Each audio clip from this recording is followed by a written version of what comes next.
best corner in football was number 24, Darrelle Revis. That's right. Retires last week, officially becomes a Jet, and will retire as a Jet yesterday, and he joins us here on the Michael Kay Show. It's Don LeGrec and Peter Rosenberg. Congratulations on an amazing, what I believe is going to be a first-ballot Hall of Fame career. Hello, Don and Peter. Thanks for having me. Appreciate it. Surreal? Is it surreal to actually be done? Yes, it's very surreal. It's just when you look back at your body of work and what you've done, it's just amazing. It's just amazing, to really, grasp what really happened. What, Darrelle, was it a difficult decision to make? No, I don't think so, because, if you look at the history, of my career, and, last year I didn't come into, play until mid-season. I didn't sign until mid-season to the Kansas City Chiefs. So, I had a lot of time to myself to think about, my career and where I want to go and if I want to decide to retire. So, I came back to football with a great organization in Kansas City.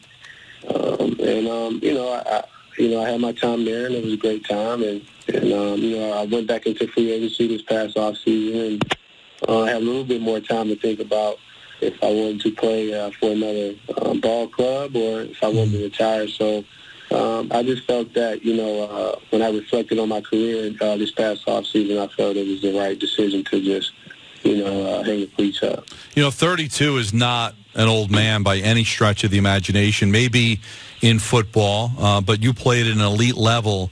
But you probably were an older 32, Darrelle, because of what happened in 2012. That knee injury that cost you pretty much the entire season. How much did that really change you? And do you think things might have been different had you had not gotten hurt? That was a huge blow. The ACL. It's kind of driving a Ferrari with a flat tire. Right. But in a sense, man, I think that injury happened, the ACL, and then also, early in my career, man, I had some tough assignments. I had to, cover the number one receiver and follow him. Whether if he was on the left side of the field, the right side, in the slot. If he sat in the stands, I just had to, that was my assignment. So I think, over time, a lot of reps for me, playing man-to-man coverage took a toll on me as well. So what's next? What's the plan? Are you someone who wants to just, relax a little bit and spend time with the family, or are we going to see you on TV right away? I think I'm going to take some time off. Spend time with the family and just, just kind of enjoy, my time off, take a few vacations, relax. And then when I get back, figure it out, if I want to decide to, be a broadcaster. Even coaching opportunities have surfaced now. So, we'll see. We'll see what happens. Obviously, you'll get your number retired by the Jets, so you'll at least come back then. But do you see yourself, if you're not coaching and you're free, that you'll spend some time around the Jets and be, I don't want to say an ambassador for them, but a frequent visitor to Jets camp or Jet games?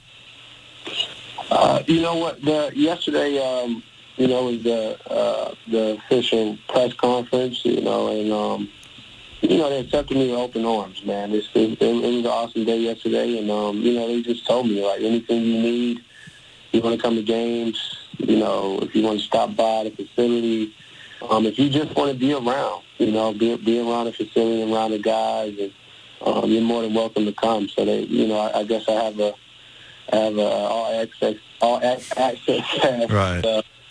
To the facility and around the team. Did you feel that after going to the Patriots in 2014 and getting that Super Bowl ring, I guess in my mind I didn't think it was necessarily a foregone conclusion what the reception would be like upon returning back to the Jets? Did you feel like fans always accepted you back and didn't hold a grudge after the Patriots run? That whole scenario was kind of rough. There was a lot of mixed feelings, even with my decision of deciding to actually head to New England. When it actually got presented to me, I kind of said no at first because of the rivalry of the Jets-Patriots rivalry.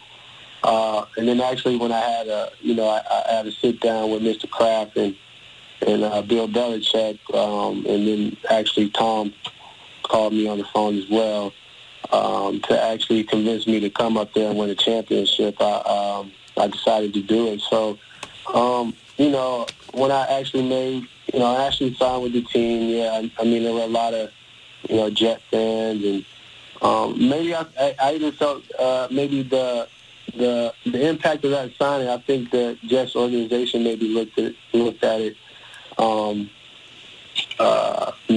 Maybe in the way of like, hey, Darrelle, like, what are you doing? But, once you're a free agency, man, you're liable to go any place you want freely. So I decided to go there and win a championship. But, after I won the championship, I think a lot of the Jet fans kind of, thanked me and appreciated that I was in a position to actually win a championship. So that was pretty awesome. And then when I actually came back, I mean, they accepted me with open arms as well. So there was, like I said, there was a lot of mixed feelings going on during that time. But I mean, I actually got a championship out of the situation. Well, that's what I was thinking about, Dom, because yesterday when I saw the news, I sort of had that feeling that sometimes fans, it's tough when a player retires who may be the all-time best player. I mean, as Alan and I talked about on the show yesterday, Darrelle, when you were active on this team, and Don, you know the Jets very well. Yeah. Darrelle was probably the best at his position than any other player on the Jets ever was in history. That's right. And it can be a bummer. It's a nice silver lining that you did get a Super Bowl ring. Of course, it hurts Jets fans. It wasn't here. And you said yesterday that those championship games haunt you a little bit. When you think back on the two championship games, what do you think about the most? Are there any particular opportunities that you feel were missed there? Yes. I feel like the Indianapolis game, we were actually up. Yeah, 11 points. Yeah, we were actually up right before halftime, and even coming in the second half. And then Peyton Manning, right before half, he drove down the field and scored a touchdown. And you can just see the momentum basically shift throughout the whole game, and we couldn't even bounce back. And then they ended up crushing us the rest of the way. We could never put any points on the board. So that was a momentum shift for us where we couldn't bounce back from the first AFC Championship game. And then the second AFC Championship game against the Steelers, we came out flat. We came out flat. We were down 24-0 at halftime and actually made a late run in the second half to actually come back and score and put 17 points up on the board. But by that time, you're fighting against the clock. So clock is winding down. Big Ben did a great job. And then they executed the last play where we had a chance on the 3rd and 8. Yeah. I remember Antonio, a young, rising Antonio Brown, rising star, he dragged across the field, and Big Ben just kind of floated the ball right in front of the first down marker, and he ended up catching the ball, and that was the end of the game. But I just say, to sum it all up, man, we just you think the second time around, making a second appearance for AFC championship game, you think you're prepared because you had experience from the previous year, and we thought we were really ready to go, but the Steelers were far more experienced than us in those games. Well, the thing that blew me away, and I was there that day, Darrelle, is that they threw on third down. There's not a lot of teams, not a lot of quarterbacks. They would have ran the ball, milked the clock. Were you surprised that Ben threw the ball on 3rd and 8? Well, they were in. They came out in 5 wide, so You kind of, yeah. I mean, the ball has to come out fast. We actually pressured Big Ben, but I mean, he's a world-class athlete. He sprinted out to the right. He's one of the best scramblers, in this game, and then he's 6'5", 200. Yeah. It's very hard to, tackle a guy who's very versatile and agile. So he was able to still throw the ball while 3 or 4 guys are hanging on him, and completed the ball. So I mean, it's a game of inches. It's tough sometimes. Yeah. We're talking to Darrelle Revis as he officially retired as a New York Jet. We're talking to him here on the Michael Kay Show, 98.7 ESPN New York. Some quick hits, Darrelle. Toughest wide receiver to cover in your career? I've faced a ton of them, and all of them are great in their own respective ways. I'll probably say the biggest challenge that made my hair stand up on my back was probably Randy Moss every Sunday that I had to face him. All right, how about quarterback? That's Tom Brady. Mm-hmm. Tom. They're both on the same team for a little while, too. That's scary. How about your favorite? Go ahead. I'm sorry. No, I'm sorry. Well, I was just going to add on. I actually, we were actually rivals for 6 years, and then I actually, got to team up with him and see how the way he works. It's kind of funny because you think, you're one of the best in the league, and you work hard as heck, and you're like, damn, you see how this guy works every day when you're a team, and you're like, wow, man, I have to step my game up a little bit more as well. So he kind of brings that type of leadership role and competitiveness edge to the game as well. But Tom is number one in my book. How about your favorite moment as a Jet? My favorite moment, I have a few. I'll probably say just the first one is just being drafted in 2007. The Jets had a 24th pick, and then they jumped up 10 slots at 14th pick to actually grab me. So I mean, that was just a decision on management and staff to actually make a bold and gutsy move, which is pretty awesome. And then I kind of knew how much pressure they were actually putting on me, actually drafting me that high. So I knew it was a lot of expectation for me to come in and probably play right away and probably make an impact. And then probably, the 2 SC championship berths, defeating the Patriots, the Can't Wait game. Yeah. That was pretty awesome as well.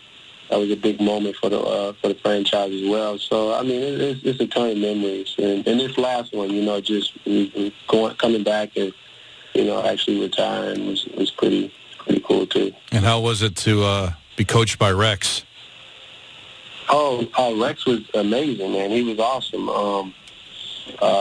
You never know what you're gonna get with Rex. On any given day. Loved his attitude.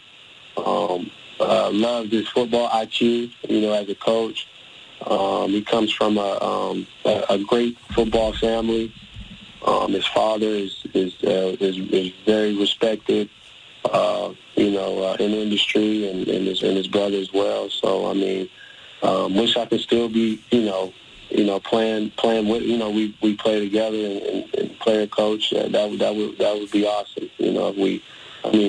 If we could have still, but I had a lot of respect for Rex. Yeah, we were speculating because when you retired, we had him on, and believe it or not, he actually took a tee shot on the golf course mid-interview, which is so Rex, by the way.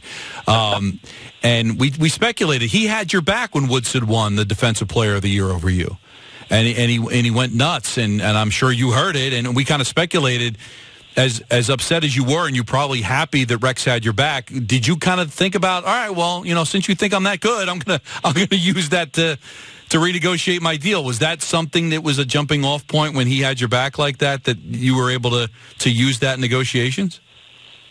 I don't ever think I approached it that way. Right. That was a great question. I don't think I approached it that way. I think both sides have to work the deal out, and I remember Tannenbaum. After the Peyton Manning, after Peyton Manning slaughtered us in the AFC Championship game. I mean, Mike Tannenbaum actually pulled me to the side to actually tell me I would be a Jet for life. Mm-hmm. So that's when all the negotiations, that the next off season started to happen, and then that's when the actual holdout on my end came about. But that's what I was told. So I mean, at the end of the day, you can be told a lot of things and promises here and there, but and we did try. We did try to make me a Jet for life. Just to kind of fill you guys in, I mean, we tried to do a 10-year deal after that AFC Championship game, and it just obviously didn't happen that way. And then it settled for a lesser deal, which was fine as well. It was a 4-year, $32 million guaranteed, $46 million contract. So, I mean, at the end of the day, I mean, both sides tried to come together and try to do its best during that time. Did you ever get a sense during those times that it worked against you? Like you mentioned, the fans upset with you going to New England. Did you ever get a sense the fans were upset with the renegotiation? Which one? I'm sorry. Did you ever feel like the fans turned on you, or did you feel any negativity towards the fans when you were going through that? Towards that renegotiation? Yeah. That was the year of the Hard Knocks. Yes. The Roscoe Diner. The famous Roscoe Diner, yeah. Right. So, I don't think so. I mean, I really don't know, because I wasn't. I kept my TV off because I was on ESPN every day and all these sport outlets and media outlets and stuff. So I kind of stayed away and kind of continued to just work out and stay fit. But and I didn't really go outside as much and stuff. I was kind of just in hiding until the deal actually got done. But I think once I signed, I mean, I think everybody was ready to go, and then everybody was happy, and then we actually went to another AFC Championship game. So, I mean, I don't think there was. During holdouts, it could be mixed feelings between fans, and because they want to see, their favorite player out there. But, I mean, at the same time, I mean, it's business, One side might not agree, the other side might. It might be mixed. It takes long. Some of them contracts takes very long to decide and agree on some numbers here. Well, I got to tell you, you're a first ballot Hall of Famer. I got to cover all of your games. I interviewed you when you came off the podium when you were drafted in 2007. I probably talked about you more than any Jet during my time here at ESPN. I'm going to miss watching you play, and I really hope that we see a lot of Jet games, and I want to see you get your number retired, Hall of Fame, and all that. You deserve it, and I'm looking forward to building a relationship now that you're a former football player after having one with you as a player. So we'll miss you. Oh, thank you so much, Don.